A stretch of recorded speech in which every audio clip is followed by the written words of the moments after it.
du fait qu'ils sont tous héritiers d'une succession de la parcelle de terre qui se trouve sur l'avenue Kato numéro 59, commune de Kinshasa, quartier Mboka, parcelle du défunt Pierre Valère Yokampela, décédé depuis le 4 septembre 1987, dont cette parcelle est revenue aux mains des successibles qui étaient à 5, dont 3 sont décédés.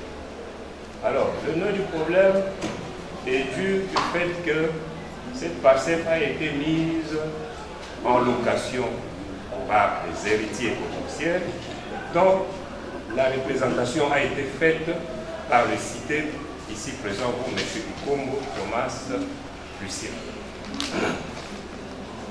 Le citant l'accuse d'avoir usé de sa qualité de représentant de la succession par le fait qu'ils lui ont donné mandat à le représenter par la signature de ce contrat avec la société Sénécor et la jouissance de contrat avec la société, avec l'église Christ ma vie, dont à ce jour le renseignant vous dit qu'il a signé un contrat dont il ne veut pas brandir. Alors nous avons estimé que pour ce fait, parce que nous allons être sommaires vraiment, nous allons nous élargir dans notre plaidoirie, de tous ces faits, durant toutes ces années que nous avons estimé que c'est depuis 1987, à ce jour, ça va pour là de 20 ans, que cette parcelle a été mise en location et que M. Ikombo Thomas continue à jouir seul le fruit de ce loyer. De toutes les pièces qu'on vous a brandies ici, qui ont été multipliées une ou deux fois, ne reprennent pas les montants exacts.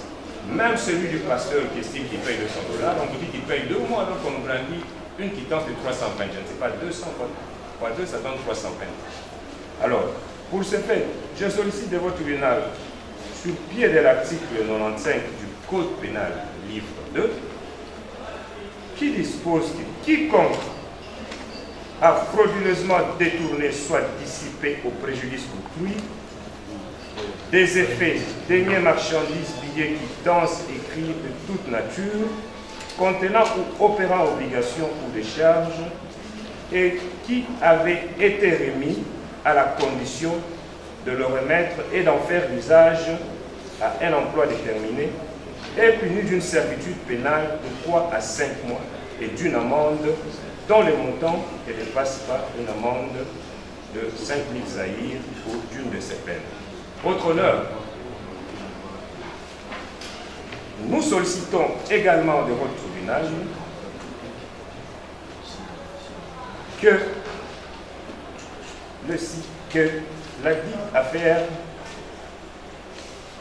soit dite établie en fait comme en droit pour l'infraction d'abus de confiance, de condamner les cités aux peines prévues par la loi, d'ordonner aux cités de payer la somme de $40 000 qui représente la quote-part du citant, équivalent en francs congolais, de dire la demande au paiement des dommages intérêts pour le préjudice qu'a subi mon client jusqu'à ce jour, le fait de manquer pendant plus d'une vingtaine d'années le fruit qu'il devait jouir, de le condamner au paiement de la somme évaluée à son équivalent franc congolais, d'un montant de $250 000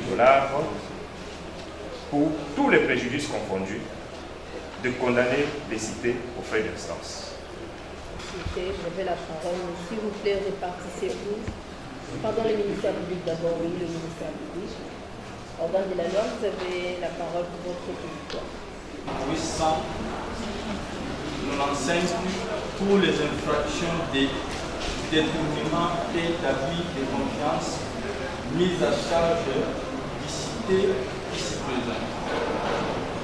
Madame le Président, votre vice-tribunal étant suffisamment éclairé quant au fait, nous allons vous épargner d'y revenir.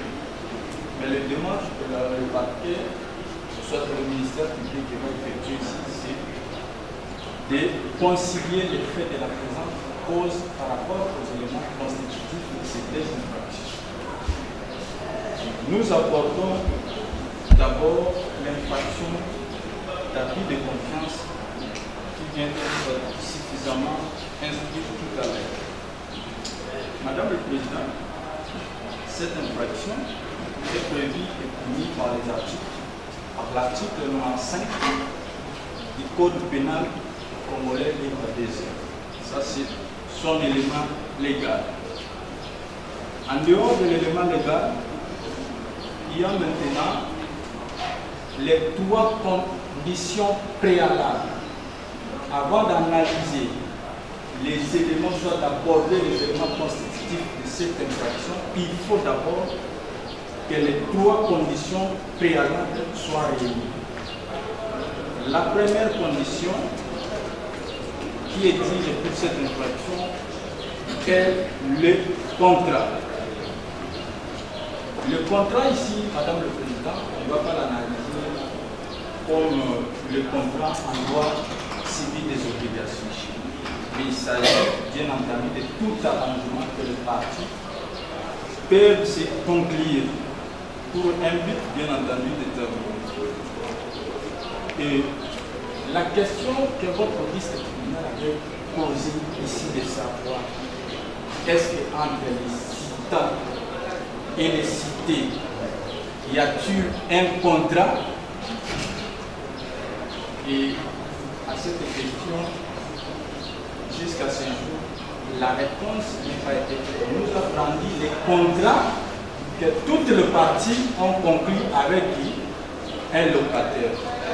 Mais ce qui pouvait lier les citants et les cités pour en déduire l'objectif de ce contrat, jusque-là, n'est pas encore prouvé par rapport à la question qui a été posée. Vous constaterez que d'abord cet élément fait défaut parce qu'il n'y a pas un contrat jusque-là qui unit toutes les parties. Et le deuxième élément, c'est une remise. Madame le Président, par la remise, on doit entendre quoi? On a remis que soit le bien, meuble ou immobilier selon l'État. Mais dans le fait de la présente cause, on dit que la remise devait soit reportée sur les fruits de location générée par les 7 immeubles qui leur appartiennent en commun. Mais est-ce qu'il y a une remise? Madame le Président, par rapport à cette question, nous sommes en difficulté de répondre s'il y a une remise ou pas remise, parce que d'abord, la nature du contrat, nous ne connaissons pas encore. Les parties s'étaient conclues à quoi? Et même si, dans l'hypothèse où l'on nous a amené le fruit des loyers, nous constatons que il y a certes une remise avouée par les cités. Mais les citant dans son contrat, par rapport à la question qui vous a été posée, quelle somme que vous réclamez du citant? Parce que dans ces faits, il affirme également la remise, c'était des sommes d'argent dues au loyer. Mais quelle est la somme que vous réclamez?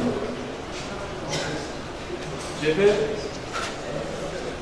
par la réponse ici, de la partie citante, ici représentée par son avocat. Voilà la réponse par rapport à cette question. Nous sommes en difficulté de vous dire combien il a perçu. Ça, c'est la partie citante qui vient saisir votre liste de tribunal pour réclamer les sommes d'argent. Il vous dit lui-même qu'il est en difficulté par rapport aux sommes versées. Et une autre question lui avait été posée. Les 40 000 $ dont vous réclamez viennent de vous. Il dit la question et la réponse était que non. Nous avons fait une évaluation estimative. Donc, Madame le Président, jusque-là, aucune preuve matérielle attestant la véracité des faits dont se prévaut les citants ici présents, c'est-à-dire les sommes de 40 000 $, ça vient d'où? De l'imaginaire. Il vous dit estimatif, il a estimé. Il n'a même pas pris les sous. Lorsque vous saisissez les tribunaux par citation directe, on doit bien pouvoir que vous réunissez même un expert immobilier pour faire des calculs y afférents, afin que vous puissiez sortir qu'est-ce que vous pourriez réellement réclamer. Mais ici, il y a Madame le Président. Et la troisième condition, pardon, c'est une chose objet de la remise. L'objet de la remise de ces sommes d'argent était pour faire quoi? Pour faire quoi la remise entre guillemets de 40 000 $ était pour faire quoi? La partie citante vous affirme ici que non, c'était pour que tous les héritiers se répartissent. Mais dans le contrat judiciaire, rien n'a été prouvé que il a été dit dans leur contrat qu'ils doivent se répartir. Rien n'a été dit. Et rien n'a été prouvé. Mais nous allons trouver, même à supposer que l'objet, soit l'objet de la remise était qu'ils se répartissent les fruits générés par les loyers. La partie citante qui vous dit qu'il n'avait ici aucun rond. Mais nous avons ici tout un tas de pièces qui ont été produites dans les dossiers où il y a des preuves que la partie citante avait perçu certaines sommes d'argent. Il en avait perçu.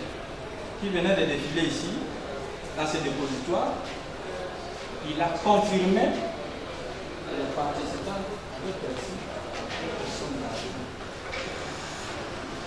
Quand bien même il tient un argumentaire pour dire que non, il ne reconnaît pas ça, toutes ces pièces ici, mais il faut les attaquer en faux. Il faut d'abord les attaquer en faux. Ce n'est qu'après que l'on pourrait constater que non, oui, réellement, il n'avait pas eu remise. Mais quelque part ici, il y a eu remise.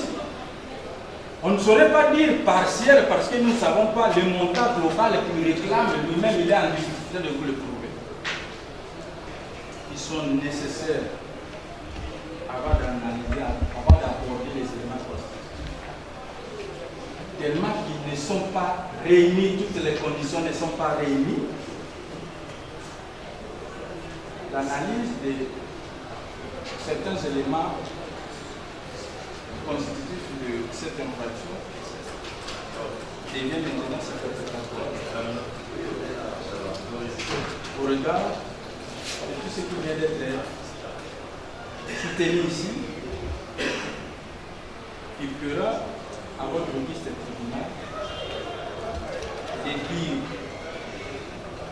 lorsque vous allez retirer dans votre intérieur, en toute sagesse, dire cette infraction non établie en fait comme bien sûr l'infraction d'asile et confiance. Et vous allez acquitter le prévenu ici présent au fin de toute poursuite.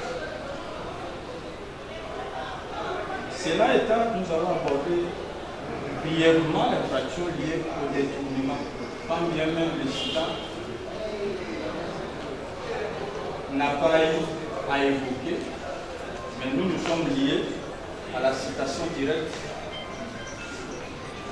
qui est le contrat judiciaire. Parce que aussi dans ce dispositif, il a sollicité la condamnation pour cette infraction. Madame le Président, cette infraction est prévue d'abord par les dispositions des articles 145, 146 bis et 145 ter du Code pénal congolais livre deuxième, contrairement à ce qu'on a évoqué dans l'espoir que notre justice tribunal dans le 4e paragraphe où l'on a évoqué l'article 95 du Code pénal congolais livre deuxième. Ça c'est l'élément légal. En dehors de l'élément légal, il y a cette infraction à 5 éléments constitutifs. D'abord l'élément légal, c'est les articles 145, 146 bis et 145 ter. En dehors de l'élément légal, Madame le Président, c'est la qualité de la personne qui doit commettre cette infraction. Pour que cette infraction soit commise, ce n'est pas tout le monde qui pourrait commettre cette infraction. La loi exige que ce soit un fonctionnaire public. Et lorsque vous avez pris à identifier le prévenu ici présent, nulle part où il a été évoqué qu'il est fonctionnaire public. Et même s'il en était, cette infraction doit être commise dans l'exercice de ses fonctions. Donc vous constaterez que cet élément fait défaut parce que le prévenu ici présent n'est pas un fonctionnaire public.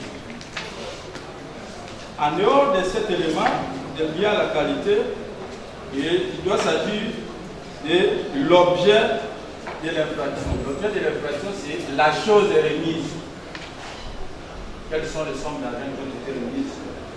Nous n'allons pas revenir parce qu'on a longuement abordé lors de l'infraction de l'abus de confiance. Et le 4e élément, c'est la victime.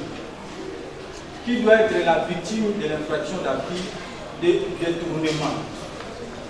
Il doit s'agir, Madame le Président, de l'État. Ici, la seule victime, c'est l'État. Quand on entend l'État, c'est le gouvernement central, ou soit les ETD et les entités territoriales décentralisées. C'est-à-dire, dans toutes ces ramifications, il ne doit pas s'agir la victime un individu, non. Vous constaterez que cet élément est défaut. Et le tout dernier élément, c'est l'élément intentionnel. Madame le Président, tous ces autres éléments ayant fait défaut, est-ce que peut-on considérer qu'il y a une intention d'appropriation injuste? Non, Madame le Président. Au regard de tout ce qui vient d'être soutenu encore une fois de plus ici, Madame le Président, il plaira à votre registre tribunal, lorsque vous allez vous retirer dans vos délibérés, c'est dire également cette infraction de détournement mise à charge du prisonnier non établie en fait comme en loi. En conséquence, vous allez acquitter le prévenu ici présent au fin de toute poursuite. Vous mettrez le frais de la présente instance à charge du citant. Et lorsque vous ferez cela, la justice sera rendue aux prestations directes sous RP 895. Combo a signé un contrat de location avec construction avec un sujet libanais, M. Hassan. On conclut et a commencé à percevoir les garanties locatives des loyers mensuels d'une église de réveil érigée dans la dite parcelle. C'est ça au moins la quintessence ou la matrice de ces citations directes. Et après avoir écouté l'organe de la loi, qui a été forcé d'ailleurs par cette action, nous ne trouvons pas pourquoi plaider trop de temps alors que l'instruction s'est avérée claire. Monsieur le Président, Madame le Président, les héritiers ont signé un contrat de bail, un contrat de location-construction avec la société Sogecor depuis 2006 pour une durée de 13 ans. Et les parties se sont convenus que l'un des héritiers représente tous les héritiers dans la signature du contrat. Mais ils ont négocié tous ensemble. Le contrat a été signé, la construction a été faite par les Libanais. Il s'est posé beaucoup de problèmes. Après quelques années, les contrats n'avaient pas été exécutés comme voulu dans le contrat de bail construction. C'est comme ça que les héritiers sous RC 107 202 ont initié une action en restitution de l'immeuble. Tous ensemble. Le jugement a été prononcé, d'ailleurs nous avons la cause du jugement, qui avait restitué l'immeuble aux héritiers. Après quelques temps, les héritiers ont initié encore une autre action devant le tribunal de commerce et à la fin, le contrat a été résolu. Les Libanais ont libéré la parcelle. Mais dans l'entretemps, ils percevaient toujours les loyers tous ensemble. Et comme c'est Ikombo qui avait le mot d'ordre, c'est comme ça que vous allez vivre dans certaines décharges de Western Union, Ikombo écrit à Sogecor, payé pour le compte de tel monsieur, mais comme lui n'a pas un document pour percevoir cet argent chez Western, payé auprès de sa femme, Madame Flore. Et monsieur a perçu cet argent régulièrement. Et moi aussi étant présent, j'ai vu comment ils se distribuaient l'argent, tous trois ensemble, lorsque les Libanais payent, parce qu'ils payaient parfois 6 mois, on met ça ensemble, on paye.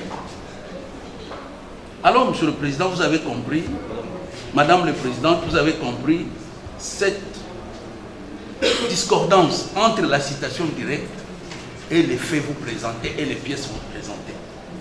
Pour dire que M. Ikombo n'a pas signé un contrat à titre personnel avec un Libanais, mais avec une société. La société, ce n'est pas un Libanais, c'est une société de droit congolais. Il a signé un contrat et que ce qu'on soutient ici, qu'on commence à percevoir le loyer mensuel avec une église, il n'a jamais signé un contrat avec l'église. Mais c'est son frère qui a signé et il a commencé à percevoir. À sa mort, il est revenu à la charge. Il perçoit pour donner à d'autres héritiers, parce qu'il y avait aussi 2 autres frères qui ont laissé les héritiers, que lui, en tant que fils aîné, leur donne leur quote-part. Quelque temps après, c'est Patrice qui réclame n'avoir rien touché, qui revient à la charge. Les renseignants vous a expliqué, parce que c'est son renseignant, c'est lui qui l'a cité comme témoin, pour dire qu'il a perçu de l'argent. Et les autres héritiers étaient mécontents, mais comment lui perçoit les appartements au-dessus?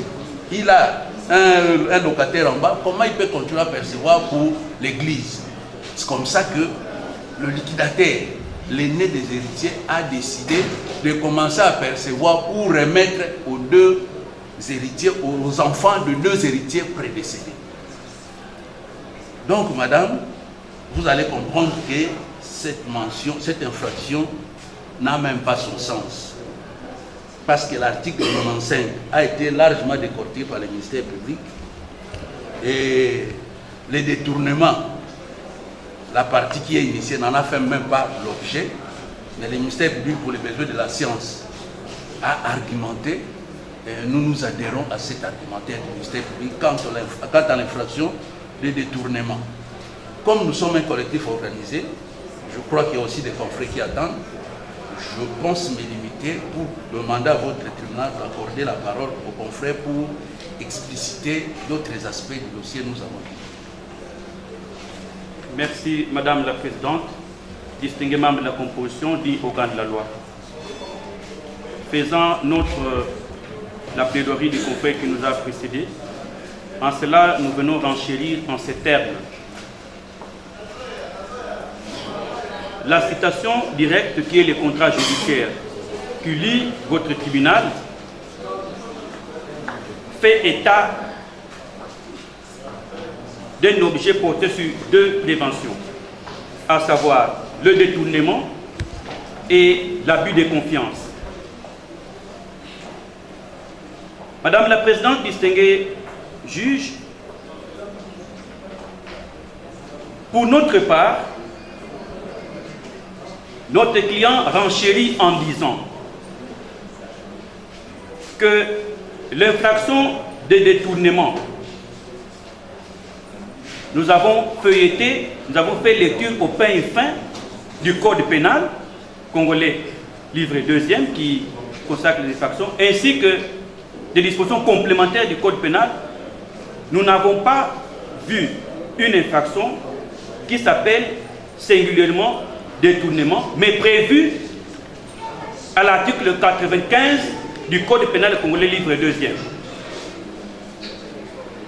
Cette infraction de détournement prévue à l'article 95 du Code pénal congolais, livre 2e, est inexistante dans l'arsenal juridique congolais. Et donc, conformément à l'article 1er du Code pénal congolais, livre 1er, qui consacre le principe de la légalité de délice des peines, nous l'um crimen, nous la poé nasi ne légué. Et l'article suivant interdit quiconque de faire de rattachement sur une infraction quelconque en faisant ou en donnant au fait une interdiction qui lui est propre. Non, il faut rester puisque le droit pénal est de stricte interprétation. Donc, le cas échéant, votre tribunal fera, remarquera avec nous que l'infraction de détournement prévue à l'article 95 n'existait pas. Et donc,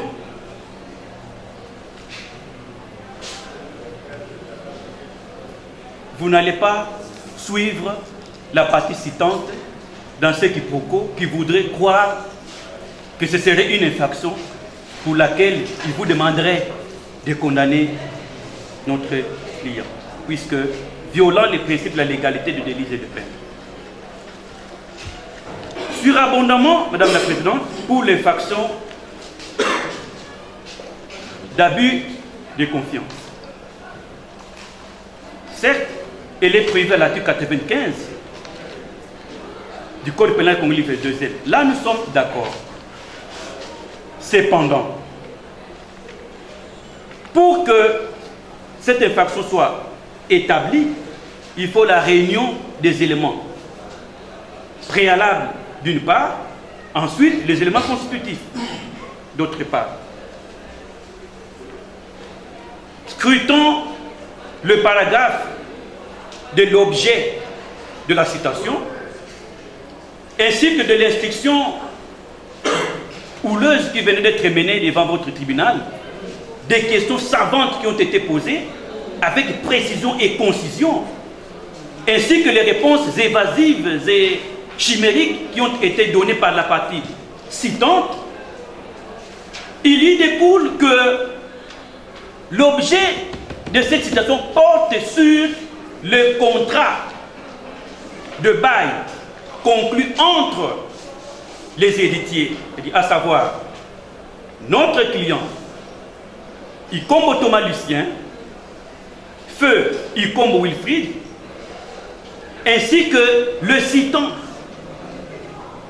Imbonda Patrice Emery. Ce contrat a été conclu en date du 21 octobre 2006 pour une durée de 13 ans, c'est-à-dire jusqu'au 21 octobre 2019. Et les sommes par lui évoquées là découlent des calculs par lui faits. De ces $300 contenus dans les contrats. Quand il fait les calculs, il se retrouve sur un montant quelconque qu'il divise malheureusement par 4, alors que les héritiers sont au nombre de 5. Il exclut savamment l'un des héritiers, comme il en a toujours l'habitude. Parce que pour lui, certains, il les reconnaît comme des héritiers, mais d'autres non.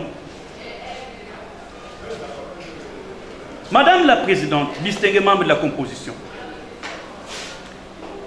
de 2006 jusqu'à 2019, jour pour jour, 13 ans. Et la présente action a été enrôlée en novembre 2024 devant le tribunal de Séan. Le délai légal pour poursuivre notre client du chef du prétendu abus de confiance, même si l'abus de confiance existerait, au regard du contrat par lui soutenu, en dehors de ce contrat, il n'a plus fait état de notre contrat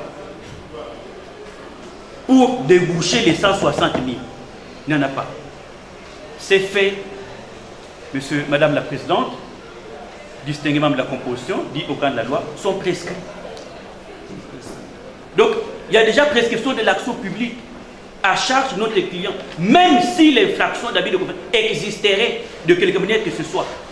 Votre tribunal estimerait que les faits ne sont pas prescrits et qu'il faille à tout prix examiner le bien fondé de cet article ou de cette infraction.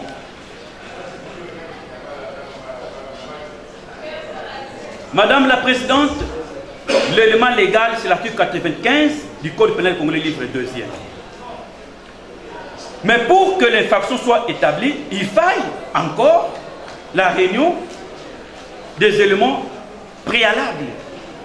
Et dans ces éléments préalables, il y a d'abord le contrat. Il faut qu'il y ait un contrat. Et le contrat doit être conclu entre le citant et notre client le cité. Et ce contrat doit être un contrat réel, c'est-à-dire portant sur la remise effective d'une chose, la res. Raison pour laquelle on peut citer plusieurs types de contrats réels qui donnent lieu à la remise effective d'une chose. Le cas échéant, jusqu'au moment où nous sommes en train de prendre la parole, les fameux contrats qui existeraient entre le citant et notre client n'existaient pas, n'est pas encore produit. Alors, mais quand on vous dit, non voilà, vraiment les contrats existent, mais où est le contrat? Oh non, les contrats. Non. Il faut faire une distinction claire et nette entre le contrat que notre client et ses frères ont conclu avec la société. Non, il faut faire un distinguo. Donc, Madame la Présidente, ce contrat est inexistant. Il est inexistant. Et non seulement que le contrat soit inexistant. Bon, il se pourrait peut-être que il y aurait remise. Remise de quoi? Il n'y aurait remise de rien, puisque l'instruction qui vient d'être menée l'a démontré pertinemment que la partie citante n'a rien remis à notre client pour que notre client en fasse un usage quelconque. Donc, Madame la Présidente distinguée membre de la composition, ces éléments préalables n'étant pas réunis,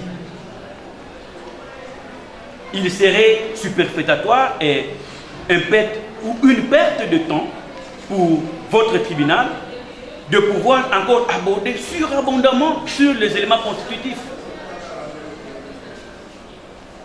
Madame la Présidente distinguée juge, puisque la partie citante a fait des postulations sur certaines demandes, à savoir 160 000 $ américains et pour sa quote-part de 40 000 d'une part, et d'autre part 250 000 $ américains à titre de dommages et intérêts.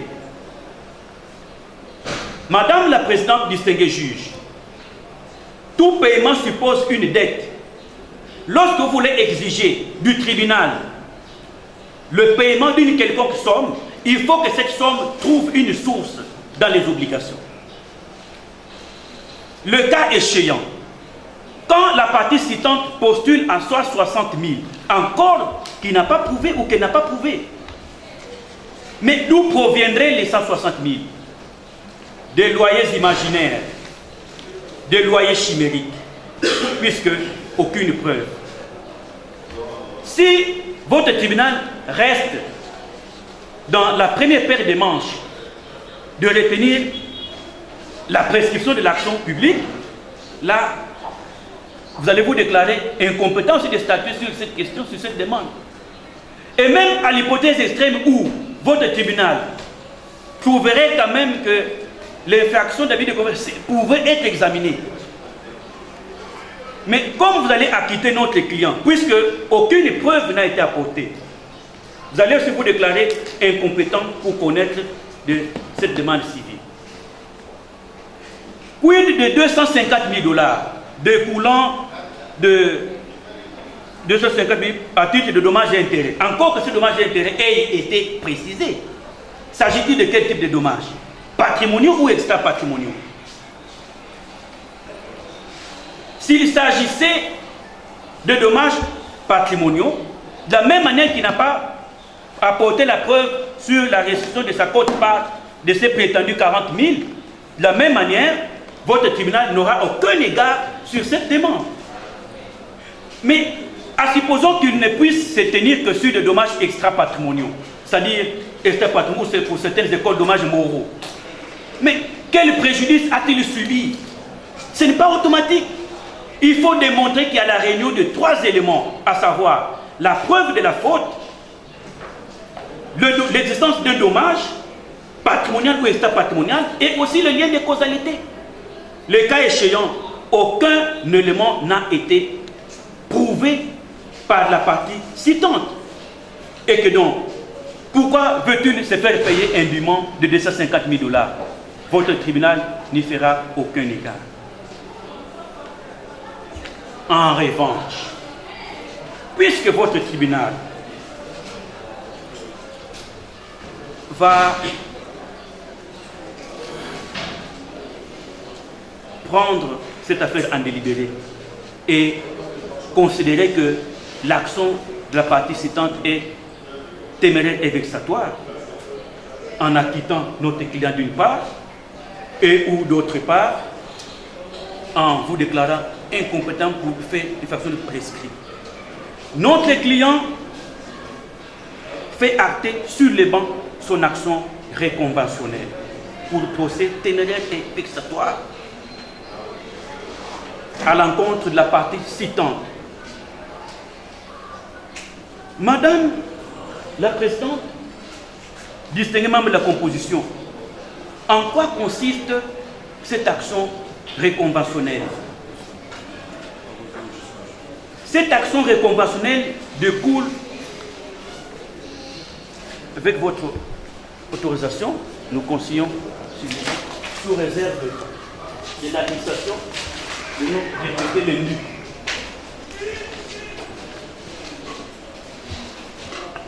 L'action de la partie citante est téméraire et vexatoire, dans la mesure où elle a été engagée avec une légèreté blâmable. Notre client a subi de préjudices. Ces préjudices sont à la fois patrimoniaux et extra-patrimoniaux. Dans les préjudices patrimoniaux, à l'audience introductive d'instance du 2 décembre, notre client était appelé à venir comparaître. Et nous avions signifié que notre client n'habite pas au pays et il faille à ce qu'il puisse engager assez de coûts pour quitter Londres et venir à Kinshasa devant vous répondre de cette citation. Le tribunal a fait foi à la demande que nous avions formulée sur la remise. L'affaire était renvoyée à l'audience passée où, à la date du 6, notre client a comparu en précieux messieurs. Outrepassant son rendez-vous médical, il est venu répondre. Madame la Présidente, quitter Londres jusqu'ici, il a déboursé des sommes d'argent colossales. Il ne s'est pas arrêté là. Il a organisé sa défense en consultant des cabinets conseils, tels que vous nous voyez là. Ce n'est pas un seul cabinet, Madame la Présidente. Et il a eu à répondre de ses obligations vis-à-vis de chacun des cabinets. Au regard des dépenses par lui engagées, nous allons vous apporter toutes les preuves de convention d'honoraires et tout ce qu'il a payé comme billets, quoi, tout ça.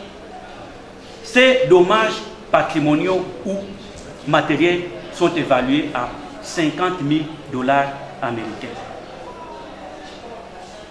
Payables en francs compris. 50 000 $. Dommages patrimoniaux. Quant aux préjudices extra-patrimoniaux ou moraux selon certaines écoles, notre client postule une modique somme de l'équivalent en fin de compte de 300 000 $ américains. Mais d'où vient ces 300 000 $ américains? Parce que la partie citante croirait que c'est vouloir s'enrichir sur son dos. Non. Notre client a subi de préjudices extra-patrimoniaux incommensurables.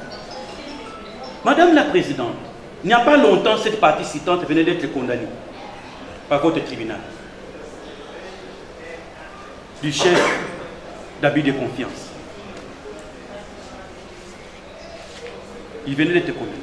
Tel qu'il est là, dès qu'il foule le territoire national congolais, c'est pour changer d'adresse.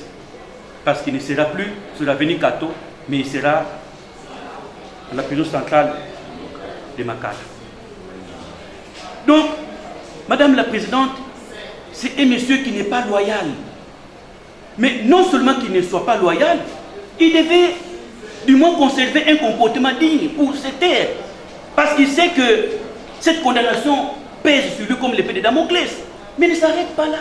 Il continue à déranger la quiétude de notre client, qui a déjà un souci de santé, que de stress, que d'angoisse, que de mélancolie, que de manque de sommeil, à cause de ces actions dilatoires initiées par son jeune frère, la partie citante.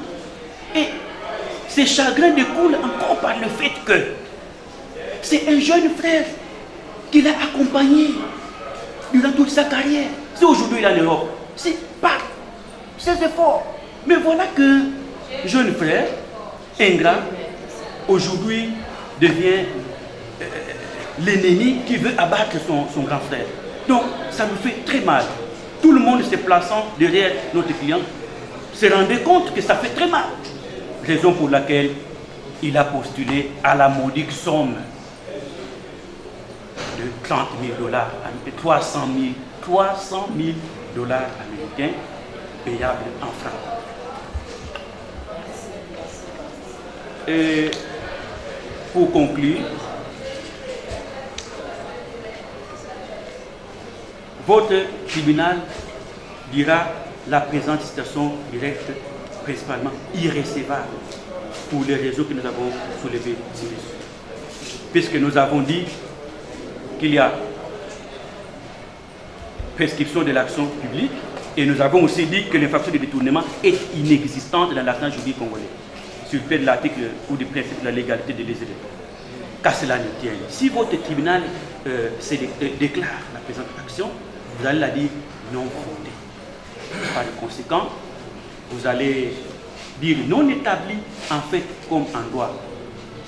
Les deux infractions retenues à charge de notre client, vous allez la nature et la renvoyer libre toute fin de poursuite. Et pour la demande civile, vous allez vous déclarer incompétent. Nous avons dit. La partie citée a soulevé un moyen de prescription. disant que l'infraction d'abus de confiance était déjà prescrite. Et par rapport à l'infraction des détournements, la partie citée a dit que cette infraction n'existe pas dans l'arsenal des infractions de notre pays. Et vous allez réagir également par rapport à l'action réconventionnelle de l'ordre de 350 000 $ américains, théâtre d'enfants cumulés, dont 50 000 pour dommages à intérêts patrimoniaux et 300 000 pour dommages à intérêts extra-patrimoniaux. Tous partis au procès, et le ministère public et nous partis.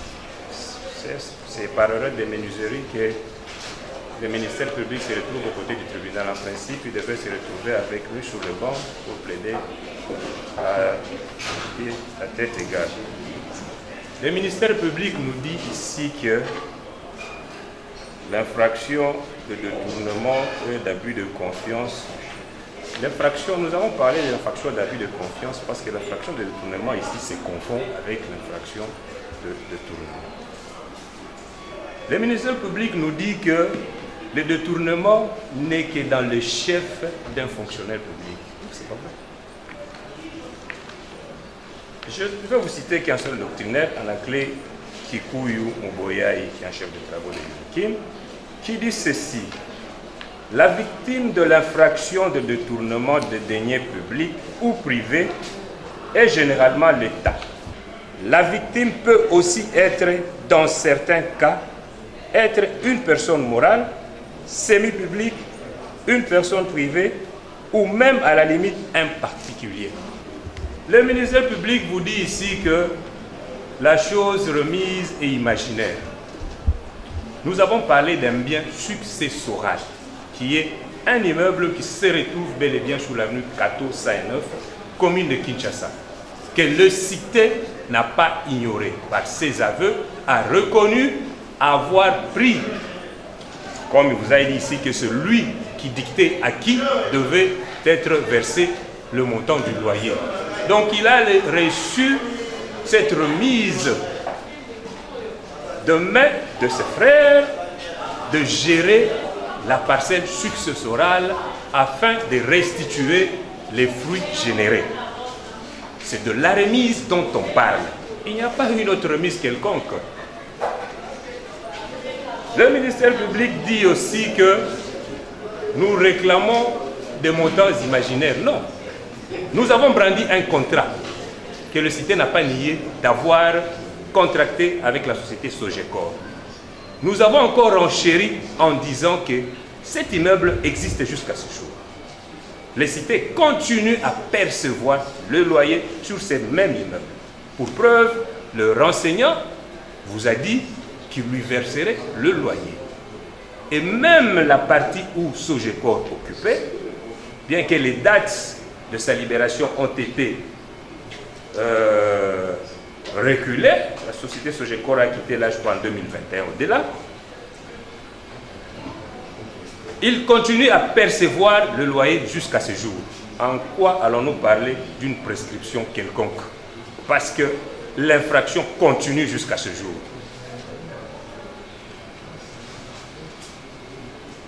Le ministère public vous dit encore ici que la réunion des éléments matériels, les préjudices et consorts ne sont pas réunis.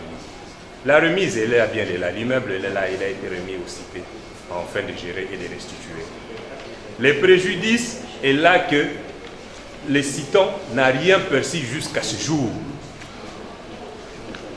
Le ministère public nous demande, parce qu'on lui a brandi de paperasse qui ne justifie en rien la perception d'un quelconque montant du citant. D'autant plus qu'aucun document n'est signé par le citant. Et le ministère public, qui nous targue de poursuivre avec légèreté, lui nous demande aussi avec beaucoup de légèreté d'attaquer les documents en faux. Nous allons attaquer quels documents en faux parce que ces documents-là ne nous engagent pas nous. On a cité des personnes inconnues. Ici même le cité vient de vous dire le véritable nom que vous m'aviez demandé, votre nom que j'avais oublié, le nom de l'épouse de mon client, c'est Flore. Alors qu'on vous a parlé d'une certaine Sarah. Donc, vous allez comprendre que le ministère public devait retrouver à notre côté de rejeter tout ce qu'il a argumenté parce que, tout simplement, les faits sont établis en fait comme un droit, la remise est bel et bien là. Le contrat dont le ministère public voudrait voir ici, c'est de quel contrat qu'il s'agit. Votre tribunal a posé moult fois la question de savoir quel est ce contrat. Le contrat, c'est entre frères qui lui ont donné la responsabilité de gérer cette parcelle qui a constitué ce contrat. En droit civil, il est dit les conventions légalement formées entre parties. C'est un lieu de loi envers les parties qui les ont faites. Ils ont conclu qu'ils puissent gérer cet immeuble afin qu'il ait restitué le prix. Quel contrat que vous voulez qu'on brandisse? Alors que la légèreté qui nous met, le renseignant est venu ici, il a su, parce que nous, si nous avons appelé un renseignant, c'est pour qu'il nous éclaire sur le montant que l'Église paye et quand est-ce qu'il a arrivé là-bas. Votre tribunal a posé la question, vous m'avez demandé de ne pas insister parce qu'il n'a pas répondu, il n'a pas brandi le contrat. Nous savons tous que les personnes qui occupent des immeubles quelconques ont un contrat. Mais lui, il a parachuté là comme par je ne sais quelle procédure, il n'a pas de contrat, il a caché ce contrat. Ce qui vous prouve que ce contrat est bel et bien. Et il a même dit que c'est le cité qui dicte à qui veut prendre un montant. Et qu'il a dicté pendant une période d'une année et demie à ce que le citant perçoive un maigre montant. Et toutes ces années, c'est lui qui prenait. Alors, si je le poursuis aujourd'hui, si les citants le poursuivent pour avoir perçu ces montants pendant plus d'une vingtaine d'années et de n'avoir pas retourné, qui constitue un abus de confiance et un détournement du fait qu'il a détourné ses deniers publics, dont je viens de vous lire le doctrinaire qui dit que le détournement peut constituer même le fait d'un particulier. Alors, quant à la prescription, je vous dis que la société Sogecor a quitté là en 2021, on ne nous a pas produit une preuve contraire, et qu'aujourd'hui, le même immeuble continue à faire question de location. Et le cité continue à faire louer ce même immeuble, il n'a pas lié, il continue à prendre le loyer jusqu'à ce jour. En quoi est-ce qu'une quelconque affaire serait prescrite? Il ne faut pas qu'on découpe les faits. Nous ne le poursuivons pas sur base d'un compte, nous le poursuivons sur base des actes causés. C'est le détournement d'avoir pris le loyer pendant plus de 20 ans. Il continue à le prendre jusqu'à aujourd'hui. Vous allez prescrire quoi? Parce qu'il continue à prendre. Votre honneur qu'on ne vous déroute pas. D'ailleurs, vous n'allez même pas céder à cela. On vous dit encore ici que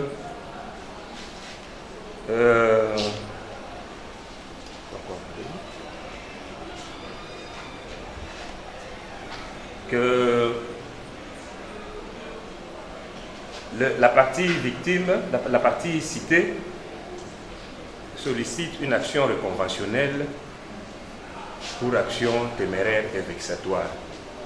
Et on vous brandit un jugement de votre tribunal qui, malencontreusement ou par lapsus, le confrère a dit qu'il aurait été condamné pour abus de confiance. C'est un jugement qu'il a condamné pour faux.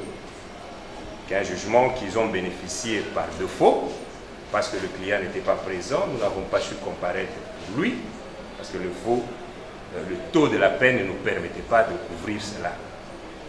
Alors, ce jugement d'abord est frappé d'une voie de recours. Il ne faut même pas en faire état à ce jour. Et s'ils doivent vous raconter de quelle manière ils ont obtenu ces jugements, nous évitons cela parce que ça n'a rien à voir d'abord avec le débat de ce jour. Qu'on ne vous laisse pas emballer par cette histoire d'un jugement de faux. On ne peut pas condamner quelqu'un pour un faux, même si je dois dire un mot, pour avoir construit dans la parcelle de la succession. C'est quelle condamnation? Je sais que toute condamnation est condamnation, mauvais ou bon qu'il soit, aussi longtemps qu'aucune voie de recours n'a pas été exécutée. Du moins, nous avons fait recours. Nous savons que, avec la sagesse du tribunal, cela sera mis à côté. Donc, vous allez comprendre que le fait que le cité réclame qu'il a subi préjudice alors que celui qui a préjudicié le citant en percevant de montants, qui n'a jamais prouvé que le citant en bénéficie parce qu'il a cité Sarah alors que lui-même, par la voix de ses conseils, vient dire que son épouse s'appelle Flora. Effectivement, elle s'appelle Flora. Donc, dans les documents que je venais de vous dire tantôt, que ce sont des documents des cybercafés de Matongé, de Western Union au nom de Sarah, ne sont pas vrais. Si le ministère public, qui est l'organe poursuivant, qui voulait me pousser moi à attaquer ces documents en faux, que lui-même poursuit ça en faux, parce que c'est à lui que revient cette charge-là, pas à moi. Alors, tout simplement, je demanderai à votre tribunal de bien vouloir rejeter cette action conventionnelle superfétatoire qui tente à vous embrouiller et à ne pas vous donner le temps à prendre votre décision quand vous serez retiré, et de dire l'action principale du citant Imbonda Patrice Méry, fondée en fait comme en droit, de condamner les cités aux peines prévues par la loi, de condamner au paiement des dommages et intérêts qui sont de 250 000 $ pour les préjudices qu'on voudrait que j'explicite, que j'étale. Je n'ai pas assez de temps. Le temps que le tribunal nous donne est court. C'est juste d'éclairer, de dire un petit mot. Il a subi un préjudice du fait que pendant 20 ans, il n'a rien perçu. Et le citant l'a attesté qu'il ne lui a rien donné durant tous les 20 ans. Quel préjudice vous voulez que je dise autre à ce jour? Parce que le citant reconnaît qu'il dictait à qui il voulait qu'il donne l'argent. Il n'a donné à mon client, sans même preuve, pendant 1 année et demie. Il a dit ses aveux sont couchés sur la feuille d'audience. Votre honneur, dites fondé en droit l'action et condamner les cités au paiement de 40 000 $ que nous réclamons. Et si votre tribunal estime qu'il aura à faire la compilation de délais de temps au-delà de la saisine de votre tribunal, parce que l'église Christ ma vie vient de dire qu'elle continue à verser 200 $. Donc jusqu'à ce jour, ils auraient pris plus au-delà de 1 000 $ qu'on doit répartir parmi les 5. Merci votre honneur et vous allez rejeter tout simplement. Sollicité par le cité pour action téméraire des exemplaires. À ces 2 moyens qui viennent d'être soulevés. Mais avant d'abord de donner notre position par rapport à ces 2 moyens, nous voulons quand même placer un mot par rapport à ce qui vient d'être dit par la partie citante. Nous n'allons pas nous étaler dans beaucoup de choses, ce qu'il dit, tantôt légèreté ou quoi que ce soit. Nous allons être beaucoup plus précis. Nous répondons tout simplement par rapport au doctrinaire qu'il avait cité. Nous répondons à la doctrine de Bonitizum. Nous renvoyons à la page 310. Bien sûr, cette infraction qui a été commise par un particulier, mais dans quelles conditions? Nous lisons ce qui suit. La victime du détournement peut en effet être une personne privée, c'est-à-dire un tiers, un administré, un redevable, un justiciable, une société privée qui avait confié la chose, les titres, les documents ou parfois les fonds aux fonctionnaires ou à la personne assimilée aux fonctionnaires privés. Ici, les fonds qui ont été remis à qui? Est-ce qu'un fonctionnaire privé? Donc, vous comprenez que lorsque vous lisez les doctrinaires, on ne peut pas se limiter seulement à lire à la partie qui vous plaît, mais lisez de manière à aller jusqu'au bout pour comprendre l'idée réelle du doctrinaire. Ayant posé cet élément, nous allons maintenant aborder le moyen qui a été soulevé, celui de la prescription de cette action publique. Madame le Président, nous pouvons faire des avis que vous avez été saisis. Les faits dont on reproche les cités ici présents, c'est parce qu'il est en train, en disant recevoir, récolter les loyers et qu'il ne fait pas une répartition équitable, soit n'est pas à mesure de donner aux citants sa quote-part. Et pas plus longtemps, les renseignants qui étaient ici a affirmé que au jour d'aujourd'hui, les cités ici présents est en train de percevoir les loyers de l'endroit où ils sont en train de louer. Est-ce que vous allez dire que les faits pour lesquels on est en train de les poursuivre sont prescrits? Non, parce qu'il y a la continuité jusqu'aujourd'hui si à supposer que l'infraction existerait. Mais les faits continuent. Donc, Madame le Président, vous n'allez pas dire qu'il y a prescription parce que cette infraction est continuelle. Ça continue, s'il sera établi, ça continue à produire les effets jusqu'à ce jour. Donc, vous direz ce moyen, il est recevable mais non fondé tiré de la prescription de l'action publique. Postulé par la partie citée. Est-ce que, Madame le Président, la question qu'on se pose de savoir, est-ce que l'action ici révèle le caractère téméraire et vexatoire? Madame le Président, l'action ici révèle le caractère téméraire et vexatoire parce que nous avons été très longs à vous expliquer que le citant n'a pas de preuves. Il a saisi votre vice tribunal par la légèreté. Lui-même, il n'a ni le montant réel, ni le contrat. Nous avons tout développé ici. Il y a donc une légèreté, il y a la témérité dans cette action. En conséquence, il fera votre vice tribunal de dire ces moyens de l'action conventionnelle recevable et amplement fondée. En ce qui concerne la condamnation, il vous plaira de le condamner de manière équitable. Nous avons dit. Thomas Lita, le bibatika au Guérisson, mais nous devons en fonder à le but de salir au préjudicié. Outre, peine au les a prévu pour l'infraction, il va condamner aux zones c'est là 40 000 $. Et à l'enfant congolais à côte par naïe, na 30 000 $ ya dommage